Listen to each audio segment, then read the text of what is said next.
ప్రకాశం జిల్లా ఒంగోలు నగరంలో పలు అభివృద్ధి కార్యక్రమాలకు శ్రీకారం చుట్టారు. ఒంగోలు శాసనసభ్యులు దామచర్ల జనార్దన్ పలు ప్రారంభోత్సవాలు, శంకుస్థాపన కార్యక్రమాల్లో పాల్గొన్నారు.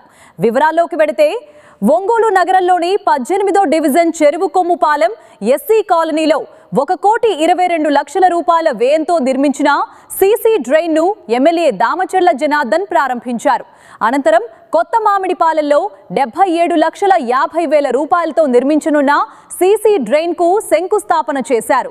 అలాగే 15వ డివిజన్ అన్నవర్రపాడు ప్రాంతంలో మొదటి లైన్ నుండి 4వ లైన్ వరకు రూపాయలు 40 లక్షల వ్యయంతో నిర్మించనున్న సీసీ డ్రైన్ కు కూడా శంకుస్థాపన కార్యక్రమం నిర్వహించారు. తదుపరి రామ్నగర్ ప్రాంతంలో 6వ లైన్ నుండి 10వ లైన్ వరకు గ్రీన్ బెల్ట్ వెంట రూపాయలు 33 లక్షల వ్యయంతో నిర్మించనున్న సీసీ రోడ్డుకు శంకుస్థాపన చేశారు. మొత్తంగా ఈ రోజు సుమారు 2,73,50,000 రూపాయల విలువైన అభివృద్ధి కార్యక్రమాలకు ఎమ్మెల్యే ప్రారంభోత్సవాలు మరియు శంకుస్థాపనలు నిర్వహించారు.